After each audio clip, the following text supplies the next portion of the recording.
Entonces,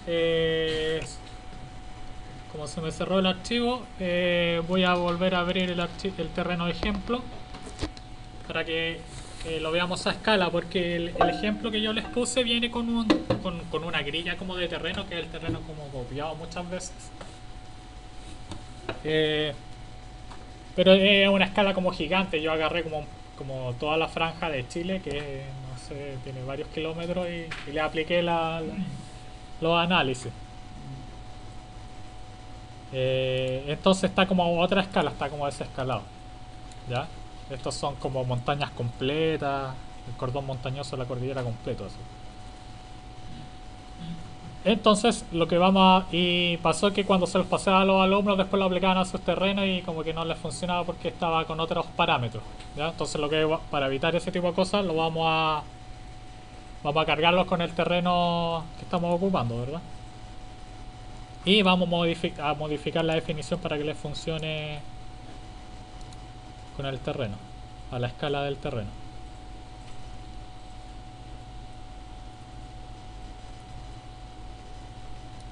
Ya, el tema de cómo proyectar una grilla lo vamos a tener que dejar para la próxima clase, me da la impresión, no vamos a alcanzar hoy. Voy a repetir lo que había hecho antes, de hacer un mesh del terreno.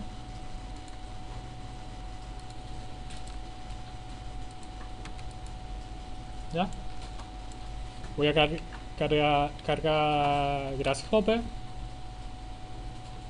Copiaron la carpeta de ejemplo de análisis a su computador o pendrive, lo que sea. O la bajaron del Dropbox.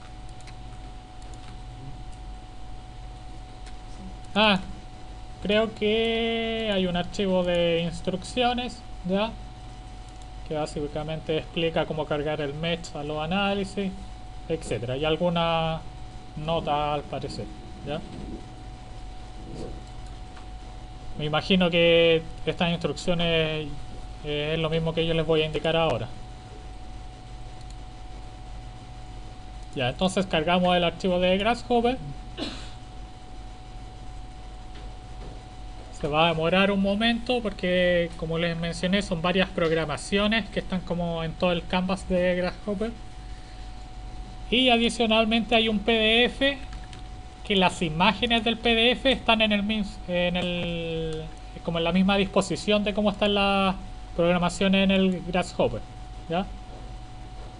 A mí se me fue en ese entonces cuando lo creé como colocarle un nombre a cada grupo, creo, o igual tienen nombre, no sé. Ahí vamos a revisar. Dio algunos errores. A ver, ¿qué error dio? Ya fue creado por un archivo más nuevo. Claro, yo lo guardé ayer nuevamente y parece que mi computador tenía una versión más nueva de Grasshopper. Ahora son bien parecidas, espero que no haya ningún error. ¿Ya? Espero. Si no, instale la última versión de Grasshopper en su computador cuando lo vean en su computador personal y ahí lo revisamos. Ya. Entonces, si hacemos zoom, veremos que ya están relativamente agrupados. A ver si tienen nombre.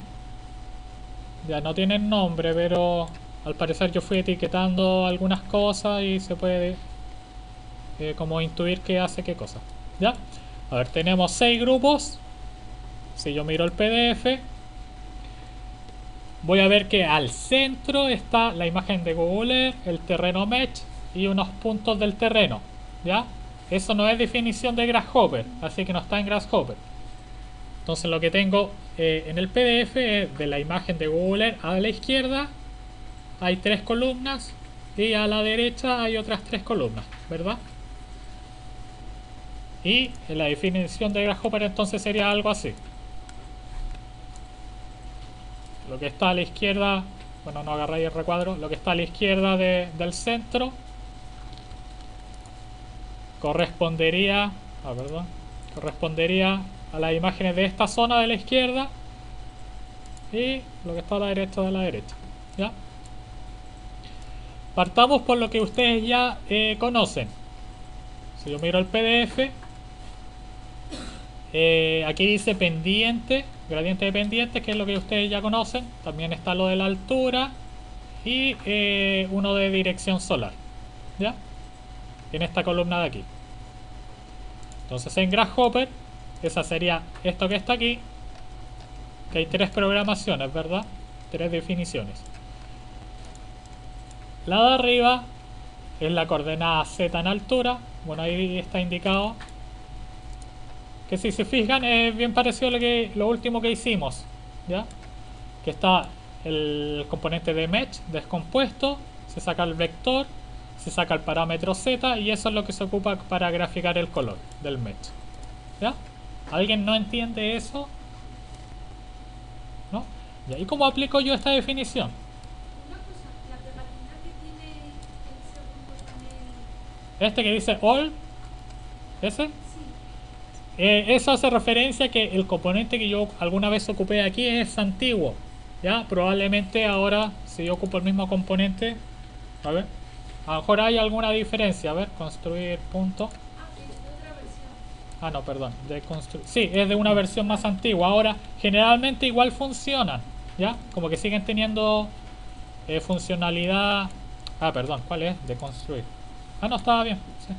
Ah, si se fijan, ven, es ligeramente distinto.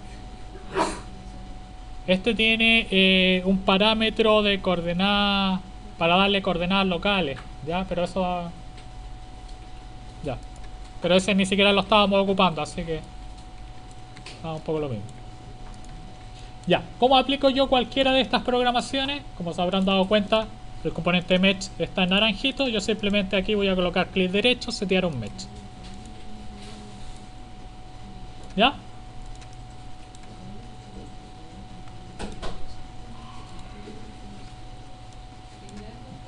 Sí.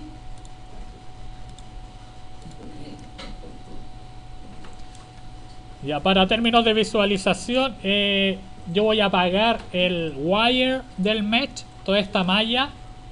No lo voy a ocultar porque lo vamos a seguir ocupando para aplicarlo a la otra análisis, ¿ya? Entonces lo que yo voy a usar es apagarle el wire del mesh. Para eso me voy clic derecho, display options, ¿ya? Como a las propiedades de la visualización. Yo lo tengo en shaded, ¿verdad? Y dentro de esas opciones hay uno que dice mostrar mesh wires. Ese lo voy a apagar, ¿ya? Ya. Clic derecho en la visualización, perspectiva, está en shaded. Elijo display options y apago los wires. Ahí pueden apagar isocurvas, aprender a apagar curvas, un montón de otras cosas, ¿verdad? Y voy a seguir teniendo el mesh en Rhino, pero le apagué el wire que molestaba para la visualización. Ya, y como habrán visto, al incorporar el mesh a esta pequeña programación, lo que se está haciendo es graficar según la información Z, ¿ya? Que ya lo habíamos hecho hace un ratito,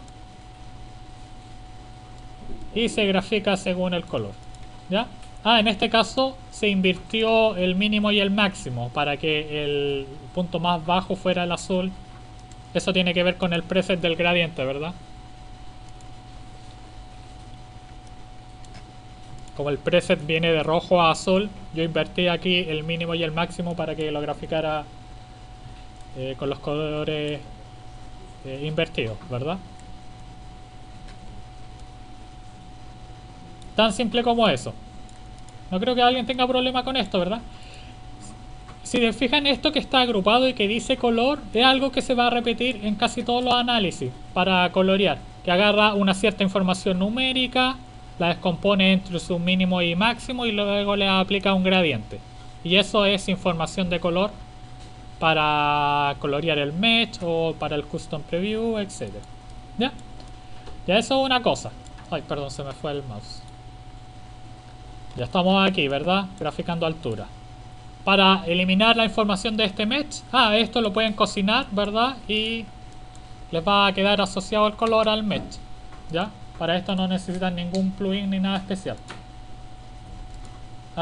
Como tengo dos mesh, no sé cuál es el que tiene color, ¿eh? Ya agarré el otro, justamente el equivocado. A ver, voy a deshacer. Para deshacer el bake, pueden hacerle undo a los bake. Voy a ocultar el mesh. Voy a ocultar la superficie. No tengo nada en Rhino agarrable. Voy a cocinar el mesh. Ahí. Y luego lo voy a mover. ¿Ya? Y si fijan, ese es un mesh de Rhino y tiene los colores asociados. No tiene exactamente los mismos colores porque una vez que está en Rhino como que está queda como... Se le aplican las opciones de luz y sombra que tenga el viewport, ¿ya? Entonces queda como ligeramente distintos los colores, ¿ya? A ver, en render creo que queda igual, ¿o no? Sí, si lo ponen en renderer, queda como con los mismos colores. Ya voy a volver a Shaded nomás para quedar con el fondo negro. Ya, entonces este es el de Rhino y este es el de Grasshopper. Para eliminar la información de este mesh y poder hacer otro análisis y no tener tantos superpuestos, voy a borrarle los valores al input del mesh. Clic derecho, Clear Values. Eso básicamente deja el componente de mesh vacío. Voy a desocultar el mesh. Perdón, clic derecho en la ampolleta. Voy a desocultar el mesh y voy a aplicar otro análisis. ¿Ya? En la definición de Grasshopper, el segundo análisis de este grupo, el de la pendiente, ¿verdad?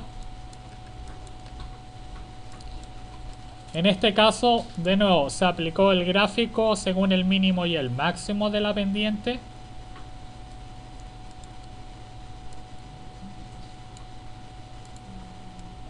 Tiene algo extraño de que los valores numéricos están como en radianes, ¿ya? Si se fijan aquí, a diferencia de lo que hicimos anteriormente, no lo convertí a grados.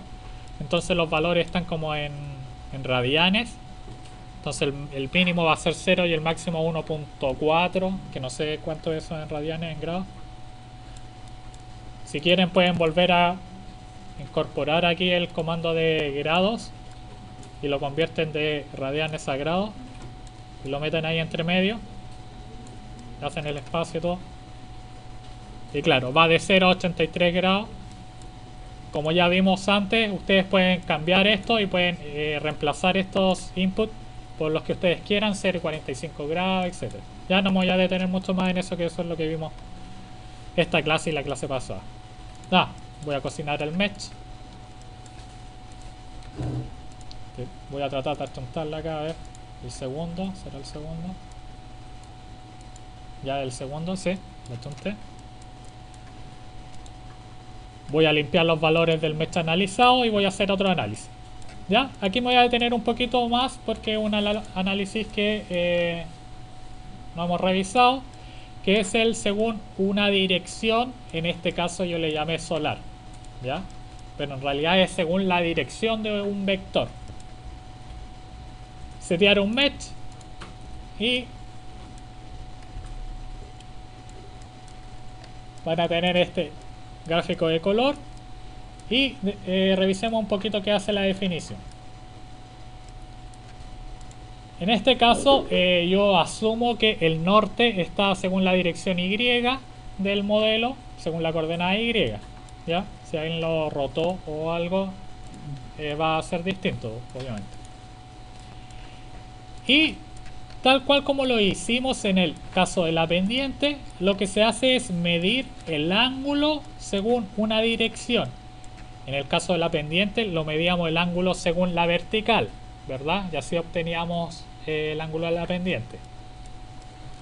Si se fijan aquí, en vez de medirlo con el ángulo de la vertical, se mide según una dirección que yo le llamé del sol, ¿ya? No es un análisis real del sol, de asoleamiento, sino que es según una dirección. En este caso me da la impresión que yo le puse, aquí dice 90 grados, me imagino que eso es 90 grados desde la dirección X, entonces está como indicando el norte, básicamente.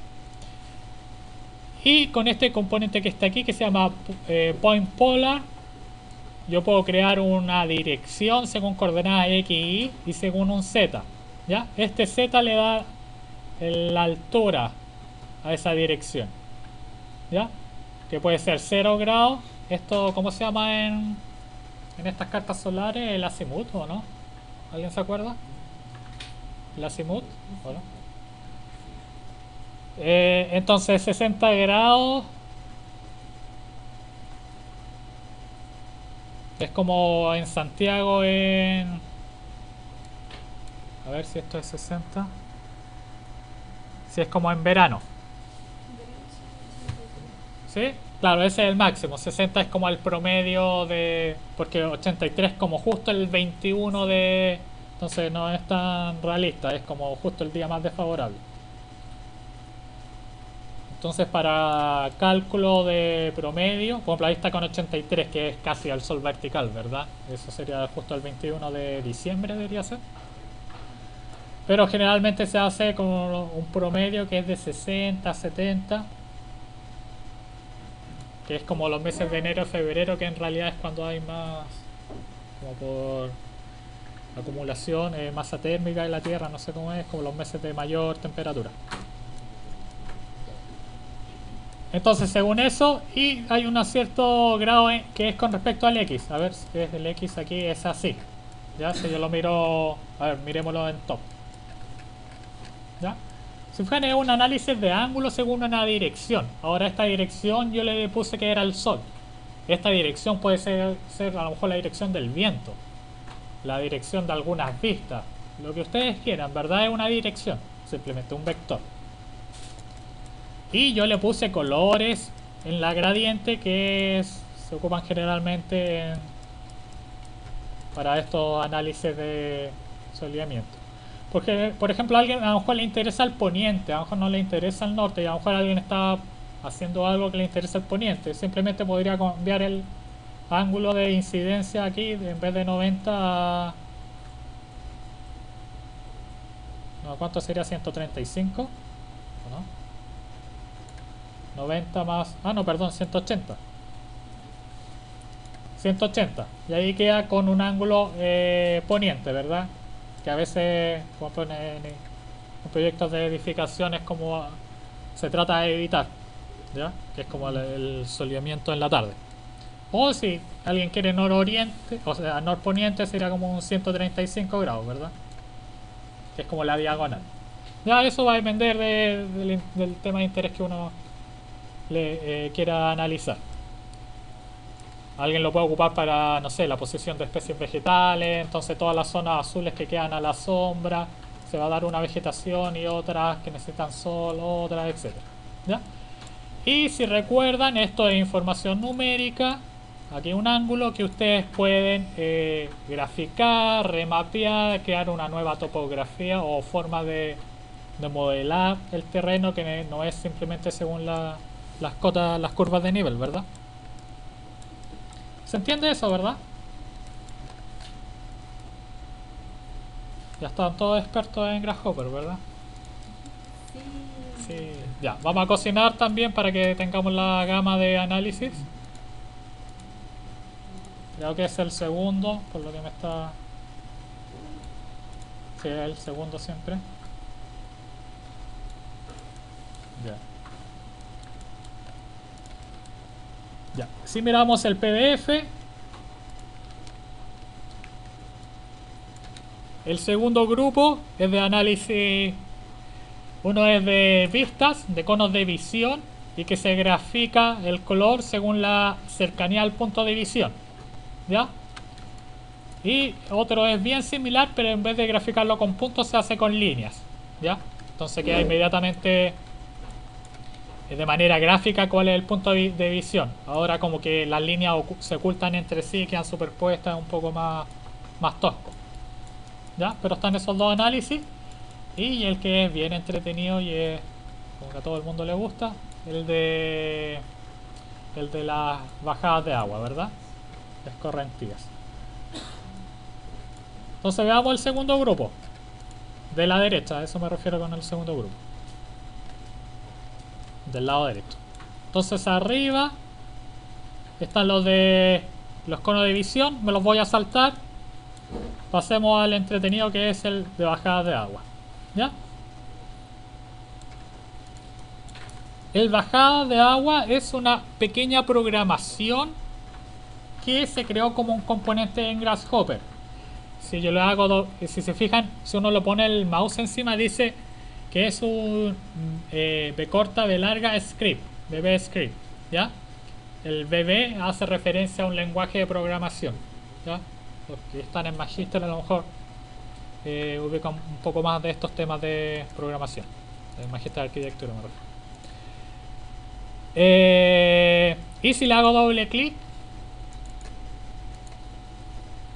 se me quedó un poco pegado, pero debería haber yo el lenguaje de programación incorporado, ¿ya? Ese pequeño texto que está ahí es la programación, ¿ya? El script o la programación propiamente tal, ¿ya? Como bien lo explicaba unos compañeros en la clase pasada, lo que hace ese script básicamente es tomar un punto del mesh, evaluarlo hacia dónde está la inclinación, la pendiente, y luego toma una pequeña distancia con respecto a ese punto y evalúa otro punto, y así va tomando los puntos más bajos, ¿ya? Por defecto los parámetros de este script están muy altos, ¿ya? La tolerancia está en 100, que yo no sé si... Parece que la primera vez lo ocupé con centímetros o algo así. Transformémoslo a metros, ¿ya? Evaluemos puntos cada 1 metro, por ejemplo. O para que sea más rápido, al principio hagámoslo cada 5 metros en el terreno, ¿ya? Ese tol hace referencia como a la tolerancia o al paso que se saltan los puntos. Entonces cada 5 metros vayamos evaluando este punto. Y los pasos máximos está en 200, bajémoslo también a 50, ¿ya? Para que sea como bien rápido de procesar, porque se demora un poquito. Ya. Y una vez que tenemos eso, ya acá hay una parte de la programación que está como dejada de lado. Ahí les voy a explicar para qué es. Moví el componente del mesh un poquito hacia arriba para que quede más gráfico la conexión de cable. Y ahora, cambiando los parámetros, ingresemos el mesh, ¿ya? Ah, perdón, no limpié el mesh anterior, el análisis del mesh anterior. Todavía está con el del sol. Sí, no debería afectar, porque vamos a crear una nueva geometría que es una curva. Ya, se llenó de curvas. Ya. Ya, apaguemos el preview del solar. Para apagarlo simplemente voy a limpiar el mesh. Clear values. ¿Ya? Ahí lo apagué. Me quedé con el mesh gris. Y voy a volver a esta programación de las bajadas de agua. Si se fijan, los inputs que pide son el mesh, los puntos a evaluar y lo que se ingresó fue todos los vértices del mesh, los puntos que se están evaluando. Por eso como que tiene tantas curvas. Para cada punto del mesh se evaluó la bajada de agua lluvia, que en este caso son como 15.000, ¿verdad? ¿Por qué lo de la línea aparece en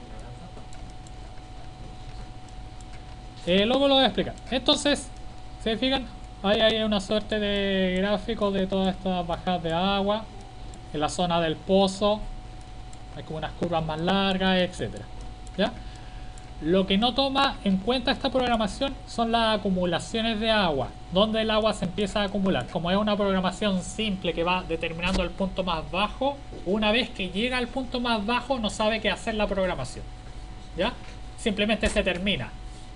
Cuando llega al punto más bajo del terreno en forma local, simplemente se corta la línea, ¿ya? No empieza a acumularse el agua, no tiene incorporado esa programación, el script, ¿ya? Que a lo mejor un software dedicado a hacer estos análisis, me imagino yo que lo debiera tener incorporado. Ya. De este script, lo que ustedes obtienen no son una línea propiamente tal. A ver, voy a apagar todo el preview que está acá, hasta el script. Está como súper lento. Ahí.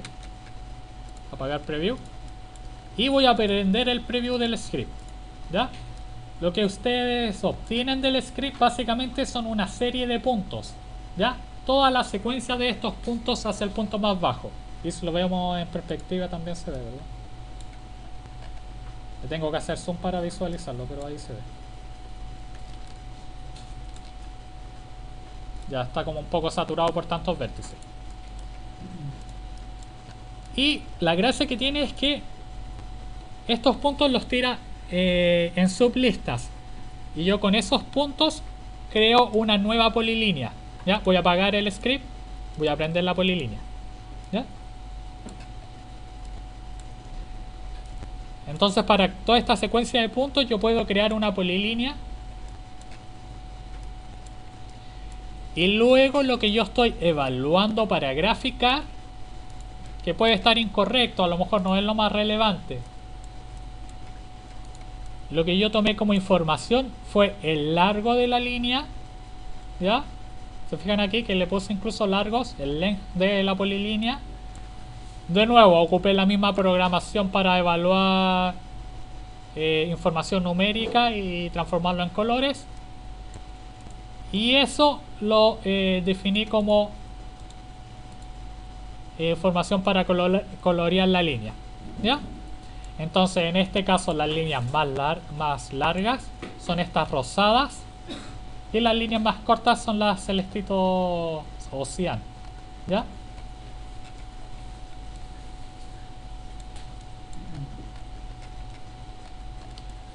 Lo que no está incorporado aquí es como la dirección de la caída de agua. ¿Ya? Uno en 3D lo puede intuir, pero no está como incorporado gráficamente hacia dónde caen las aguas, ¿verdad?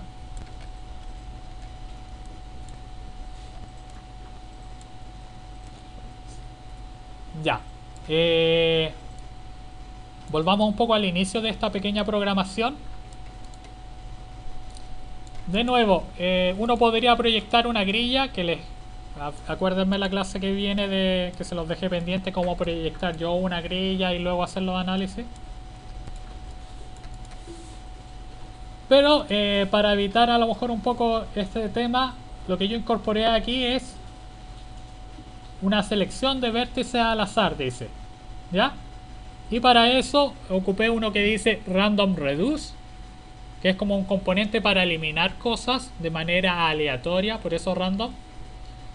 Y aquí una pequeña, unos pequeños componentes para con una operación matemática para decirle que me quiero quedar con 2000 vértices. En vez de los 15.000, me quiero quedar con 2000 vértices. Y eso se lo aplico al Random Reduce. Y fíjense en el output del Random Reduce. Si ven el número de cuántos elementos, dice 2000. Y esos van a ser mis nuevos puntos a evaluar. ¿Ya? Para no tener esta saturación de todas las líneas de los vértices. ¿Ya? Entonces en vez de 15.000, por ejemplo, voy a evaluar 2000 puntos. ¿Ya? En el match. Que están elegidos de forma aleatoria. ¿Ya? Alguien podría proyectar una grilla y no elegirlos de forma aleatoria. Y si te quedan demasiado separados, igual tú podrías aumentar el... Sí, aquí siempre pueden cambiar este número. En vez de... Ya eran 15.000 originalmente, pero tampoco quiero tampoco 2.000. A ver, pongamos 5.000. ¿Ya? De nuevo, va a ser aleatorio la elección. Se lo dejo al computador. Pero debería ser de manera más o menos homogénea la distribución que hace aleatoria. ¿Ya? ¿Y por qué se ve como medio... como tallarín? Va a depender la resolución del mesh, ¿verdad? Tú dices muy suavizadas las Sí, curvas. Sí, Sí, es que estos terrenos como que tienen buena resolución. ya. Y además le pusimos que el paso... a lo mejor puede ser porque el paso está a cada 5 metros. A ver. Cambiemos un poco los parámetros. Lo voy a dejar en 2000. Esto es para que se demore menos en calcular. ¿Ya? Siempre en estas cosas como de modelos paramétricos probamos primero con poquitos parámetros. O sea, poquitas cosas, modificamos un parámetro y después ya le decimos cuál es el final. Por ejemplo, ¿qué pasa si hacemos el análisis cada 1 metro? Que vaya evaluando puntos cada 1 metro.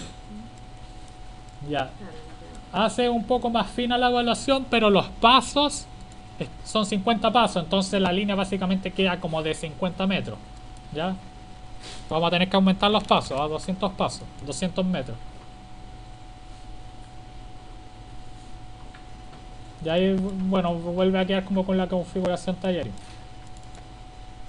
Aumentemos a 500 metros, hasta donde llegan los tallarines.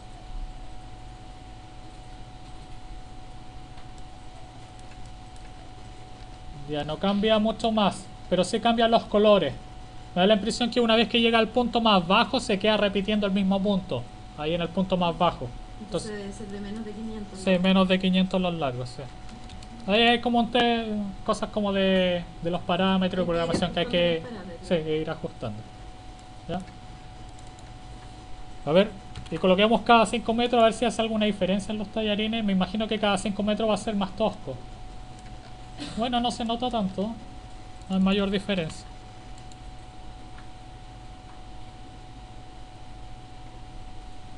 Pero como es buena resolución de los terrenos, como que queda bien suavizada la curva. Sí. Básicamente es por eso. Claro, acá en la zona de los sí, en la zona de los árboles obviamente queda como algo súper extraño. Pues, ya pasemos a otro análisis. Ah, ¿Entendieron todos los pasos para este? Que es bien importante. ¿Sí? ¿No se han quedado dormidos? algunos sí. Ya, miren, en esta programación está para un pequeño script para cocinar las cosas con colores, ¿se fijan? Dice bake con atributos, bake attributes, y como parámetro están los objetos que son las curvas y los colores, ¿ya? Y luego hay un botoncito que dice falso. Si eso yo lo pongo en true, le hago doble clic, se cambia a true y se van a cocinar estas líneas con colores, ¿ya? Van a ser polilíneas que van a exportar a archivo CAD, ¿ya? Igual como ya vimos, si ustedes esto lo imprimen en PDF, les va a quedar vectorial. Lo podemos ver en la próxima clase en más detalle. Ya vamos un poco más rápido, ¿ya? Ahí nos queda poquito tiempo. Voy a limpiar el mesh. Ah, cocinemos con color. Bueno, ya que estábamos cocinando las cosas. Ya, a ver, veamos si funciona el cocinar con color. True, doble clic. Voy a volver a repetir en falso y a ver si quedan en las curvas. ¿Quedaron las curvas o no? Parece que no. Se cocinaron súper poquitas, no sé por qué.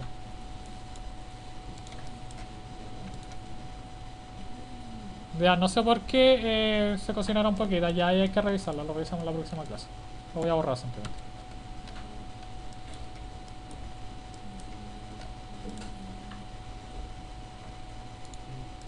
Ya. Para el examen tenemos que generar un documento así Con todos los análisis, sí.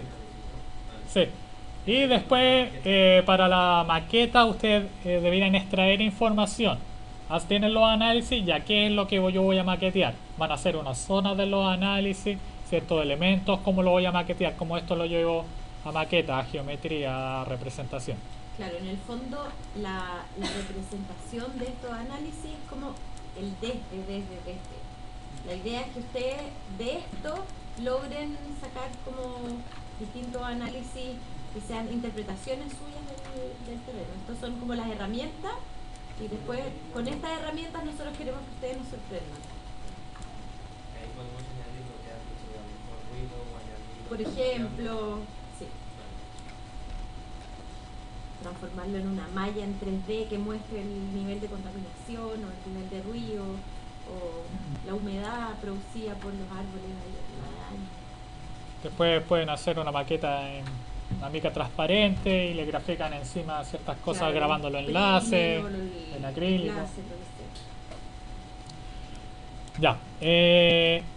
Lo que está arriba, como vimos en el PDF, son análisis de conos de visión. Y para un cono de visión, si se acuerdan, el análisis de Rhino Terrain, lo que nos pedía era un punto para situar el cono de visión. Entonces, si se van a la pequeña programación que está arriba, les va a pedir, aparte del mesh, setear un mesh, el mesh a evaluar, un punto. ¿Ya? Entonces, por ejemplo, si yo quiero evaluar un punto acá abajo, yo creo un punto en Rhino. No están prendidos los snap o snap. Voy a prender el de vértices para que pueda agarrar los vértices del mesh. Está prendido el project, me lo está proyectando al plano X. Voy a apagar el project.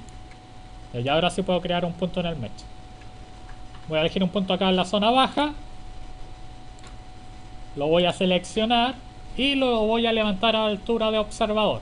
Si lo dejo encima del mesh, puede que el análisis me lo haga por debajo del mesh. Tengo que subirlo un poquito, ¿ya? El punto, me refiero. Lo vamos a levantar 1.6. ¿Ya? Entonces está ligeramente sobre el mesh. Y ahora voy a setear ese punto. Set one point. Ese punto. Clic derecho, setear un punto. Eso ya lo vimos en la clase pasada cuando creamos unas líneas. Y al hacer zoom out, al parecer, voy a ver gráficamente con unos puntos los conos de visión que tiene este punto de observador, ¿verdad? Básicamente lo que se hizo aquí fue tirar una línea, creo. Claro, desde el punto proyecté una línea a cada uno de los vértices de la malla y donde se intersectaba con la malla me quedé con ese punto. Ahí hay uno que dice clean, que limpia un poco la intersección de puntos, etc. ¿Ya? Y acá hay uno que busca la intersección de los puntos, ¿verdad? Mesh ray dice. Entonces yo hice un rayo desde el punto de observador a toda la malla y me quedé con la primera intersección, como dice el output X que dice. ¿Ya? Y luego lo mismo, estos puntos, porque son unos puntos, los coloreé según la distancia al punto de observación.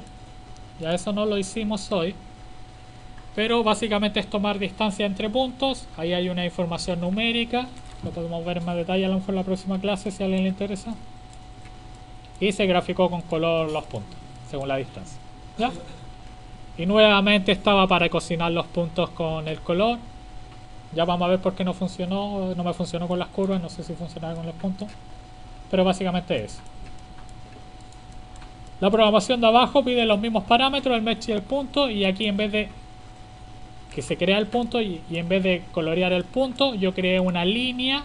Ahí está el componente de línea y eso fue lo que coloreé, ¿verdad? No lo vamos a hacer, se los dejo a ustedes para que investiguen. Básicamente es eso que está ahí, ¿verdad? Que se crea una línea entre el punto de observación y el punto de intersección en la malla. Ya, para terminar, en la tercera columna de la derecha hay algunos ejemplos de cómo extraer cierta información. No sé si me voy a detener mucho en esto en la definición, a lo mejor lo vemos en la clase que sigue, que es básicamente lo que ustedes deberían apuntar para análisis de la maqueta. Por ejemplo, aquí un ejemplo súper sencillo de seleccionar ciertas alturas de la malla. ¿Ya? Si este era el análisis de la malla, yo por ejemplo aquí seleccioné todos los puntos bajo una cota, me da la impresión, bajo la cota 0, que a lo mejor son las zonas con agua, ¿verdad? Bajo el nivel 0 del mar.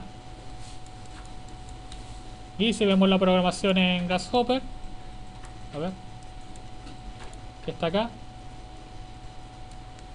lo podemos ver el ejemplo más adelante, súper sencillo.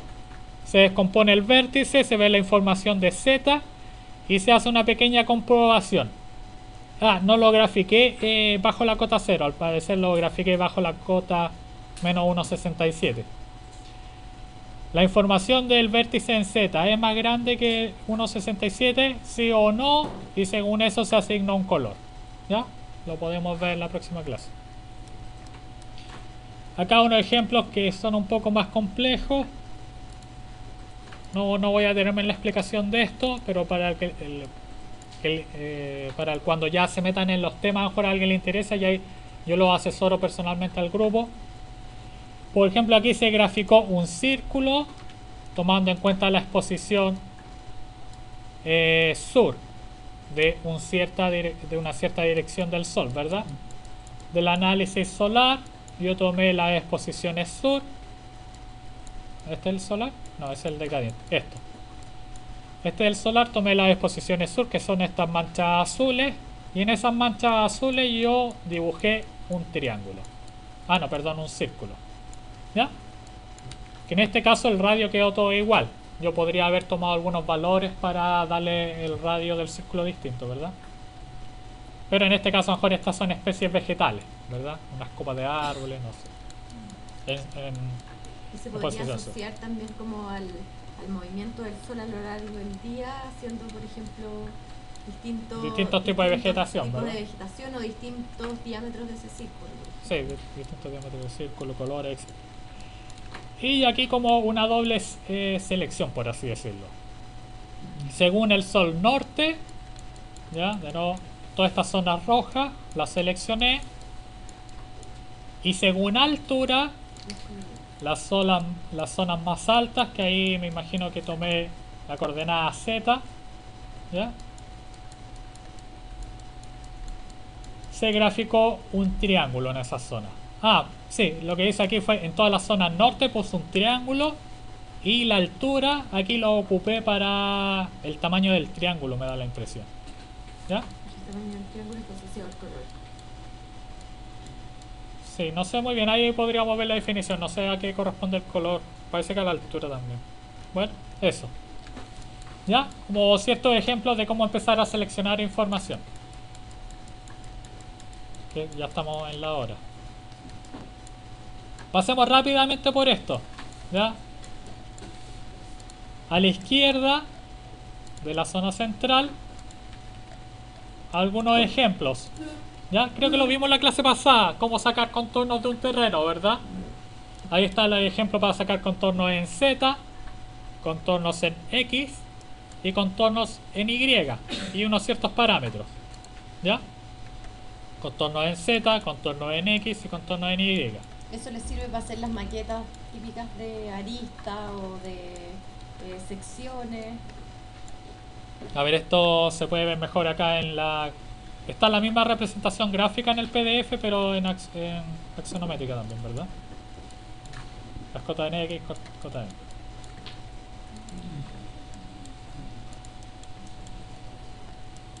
Ya esto lo podemos ver en la próxima clase porque ya estamos en la hora. Hay métodos de ciertas como triangulaciones, de cómo triangularizar el espacio. Esta es la típica, que es como una triangulación de Lanois que se hace, que es como un triángulo. Se eligen algunos ciertos vértices interesantes. En este caso fueron aleatorios, me da la impresión. Claro, yo le puse el mismo random reduce para eliminar vértices del mesh y quedarme solo con algunos. Y se le aplicó esta triangulación de Lanois, ¿ya? Que básicamente es como crear unos triángulos entre los puntos cercanos. Y se graficó según el largo de la curva, ¿ya? Entonces estos pueden ser puntos de interés, pueden ser los paraderos, pueden ser las posiciones de las casas, las posiciones de la vegetación, etcétera, cualquier tipo de información. Podría seleccionar unos puntos determinados, ¿no? Sí, en este caso yo lo hice aleatorio con puntos en el vértice, pero ustedes pueden darle los puntos. Un levantamiento de puntos que ustedes hayan hecho, los puntos más altos, cualquier cosa, ¿verdad? Un Por camino, ejemplo, los servicios, equipamientos. equipamiento, etc. Las tiendas, el comercio de sushi, ¿verdad? Para poner la tienda. Acá algo parecido, de nuevo, forma de triangular información. Hay uno que se llama proximidad 3D, que lo que hace es agrupar los puntos más cercanos, ¿verdad? Conectarlos entre sí. Entonces uno puede ver cierta información de clusters o de agrupaciones. Los puntos más cercanos van a empezar a formar como vecindades, ¿verdad? Entonces eso también da como un cierto análisis del territorio. ¿Qué pasa en estas zonas que no pasa nada? ¿Ya? Son unos caminos, son etcétera. Y estos puntos pueden ser cualquier tipo de información. Acá están aleatorios. Este quadtree también es una forma de como de dividir el espacio. Y lo que hace es agrupar los puntos. ¿Ya? A ver si vemos la programación en Grasshopper. De nuevo, estos son un puro componente. El de Lanois es ese, que le doy los puntos. El de proximidad es este, que yo le doy cuántos puntos vecinos puede tener cada punto. En este caso están agrupados de A3. Yo puedo decir agrupalos de A5, agrupalos de 10. Van a tener más líneas cada vez que vayan seleccionando más grupos. Si quieren No me alcanza el tiempo. Ahí. Ahí apliqué al Mesh. Luciano María. Sí. Disculpen, voy a borrar la, Sin infor- variarse. la información del análisis anterior. Y para que se le vayan abriendo como las posibilidades de lo que pueden hacer para maquetar. Estos pueden ser hilos, pueden graficar áreas, no sé. ¿Se fijan? Y a medida que aumentan los números de conexiones, van a aparecer más conexiones, básicamente. Ya como 3, 5 es como lo ideal, ya más es como una malla ya muy tosca. Ya, pero no tan rápido. Y de nuevo, es un puro componente, ¿verdad? De proximidad. Hay otro que es de quad tree, que es como hacer cuadrados según las agrupaciones. Cuadrados o rectángulos, dependiendo de la configuración. Lo que sí es una información en 2 dimensiones, como que proyecta la geometría a un plano. Entonces, según unos ciertos puntos, que son esos, empieza a agrupar la información. En este caso yo le dije que agrupara da un punto. Yo puedo decirle dame cuadrados cada 2 puntos. ¿Ya? Entonces básicamente donde hayan 2 puntos va a generar una división.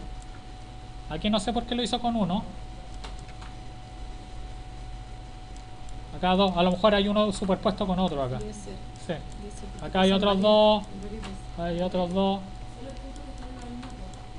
No, porque lo lleva todo al plano parece. Son puntos en coordenadas X. ¿Ya? Es más bidimensional este análisis. ¿Y cómo tú defines esos puntos? Estos fueron aleatorios ahora. Pero de nuevo, la gracia es que estos puntos no sean aleatorios, sino que ustedes han intencionados por ustedes. ¿Verdad? Sea un análisis, por ejemplo, cada 3, cada 4, etc. ¿Ya? Y de nuevo, es una forma de analizar el espacio, donde hay mayor densidad de estos cuadritos, algo está pasando, hay mayor densidad de puntos, etc. Ahora, esta parte no traten de seguirlo porque va demasiado rápido. Sí, estoy explicando básicamente pero qué solo hace. en el fondo como para ver cuáles son las alternativas que tienen para que ustedes para la próxima clase traigan como ya sus ideas de qué cosas quieren analizar para ver de alguna manera cómo podemos asociar estas definiciones con sus análisis y ver durante la clase cómo las vamos desarrollando, ¿ya? Ya, en el grupo de la izquierda hay otras que son a lo mejor más entretenidas o más chori. Está el Voronoi.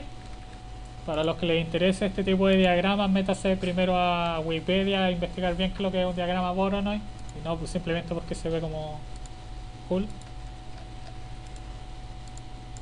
¿Ya? Entonces, por ejemplo, ahí de nuevo el Mesh. Ahora ocultemos.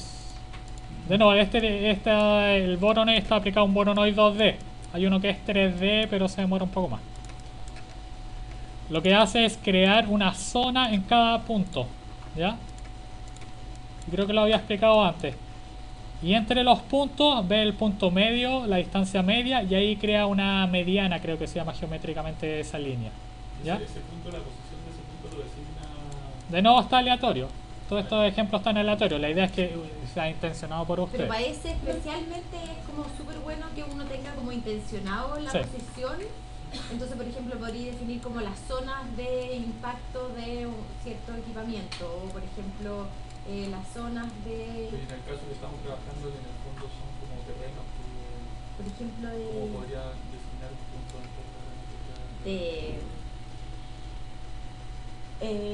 por ejemplo, niveles como de permeabilidad del suelo, que permitirían en el fondo definir como ciertas zonas de, por ejemplo, intervención. Entonces tú dirías como, mira, en esta zona donde el suelo está más degradado, yo voy a poner como un punto. Donde esté menos degradado pongo 2 puntos y donde esté nada degradado pongo 5 puntos, por ejemplo. Y entonces en el fondo tú podrías subdividir eso y transformarlo como en... estoy inventando en el aire. Pero- Por ejemplo, si ustedes agarran las cotas de nivel y subdividen esto en puntos, van a obtener como una geometría típica como de las terracitas estas de arroz. Claro. Es como una geometría algo así. Si es que agarran como las curvas de nivel, los puntos de las curvas de nivel. Pero es como ustedes tienen que darle la intención a estos puntos. Si alguien se fue por el área como más urbana, puede mapear los paraderos. Una vez un semestre alguien mapeó los postes eléctricos, parece. Sí. Entonces eso significa la dotación de algo. No sé. O las cámaras de alcantarillado, por Sí, como por ejemplo, claro. Por eso que cuando les decíamos como que eligieran su sitio, era no solo el pozo en sí mismo, sino que el pozo como con el área urbana que tiene alrededor, que es lo que le da como de alguna manera esta intensidad. Por ejemplo, esto puede determinar ciertos déficits. Pueden invertir los colores aquí, por ejemplo, y las zonas más grandes, las áreas más... Aquí está coloreado según área, ¿ya? Y las áreas más grandes obviamente hay un déficit de algo. Si es que estas son, no sé, los sumideros de agua lluvia, lo que sea. O los grifos para los bomberos, así. Esta zona acá, ¿no? El bombero no tiene de dónde sacar agua para apagar incendios. ¿Quién tiene alguna duda? ¿Ya? ¿Por allá atrás? ¿No? La idea es que estos análisis sean intencionados. Y no lo voy a hacer, pero hay otro que es como de metaballs, que se llaman. ¿Ya? Que es como en cada punto se crea como una bolita, por así decirlo, de plasticina que se empieza a pegar con otras. Entonces eso empieza a definir como ciertas áreas de incidencia de algo. ¿Ya? Y ya es la una. Y hay dos tipos, uno que es metaball, que a cada bolita de plasticina uno le da el mismo radio a cada círculo, a cada esfera, y hay otro que les puede dar distintos radios. Entonces eso puede determinar ciertas como incidencias de algo. Por ejemplo, si alguien mapeó los ruidos, pónganse ustedes, el radio puede quedar determinado por los decibeles de algo, ¿verdad? Quedaron todos motivadísimos para la próxima semana para ver qué planos increíbles van a ser, ¿verdad? Unos modelos indexicos maravillosos. Sí, lo ¿Sí? primero que deben hacer es aplicar todos estos análisis a su terreno, ¿ya? Para que tengan como la gama completa. Y ojalá los puntos sean intencionados, apliquen puntos en distintos tipos de cosas para que vayan viendo las diferencias en los análisis, etcétera. Y empezar a construir la idea de cómo llevar después esto a representación y maqueta 3D. Para la próxima semana les vamos a traer, para que se organicen, como quedan solo 4 semanas, para que se organicen les vamos a traer como el formato de la entrega final, para que cada cosa que hagan ustedes ya la empiecen a poner como dentro de su lámina. Vamos a trabajar la última semana con InDesign, para que puedan diagramar sus láminas en InDesign bien hecho y no sé qué. Y eso, ¿ya? Así que la próxima semana les traemos el layout y las maquetas. Me soporto que se los traigan. Es que no, otros son. Pero en serio estuvo bueno.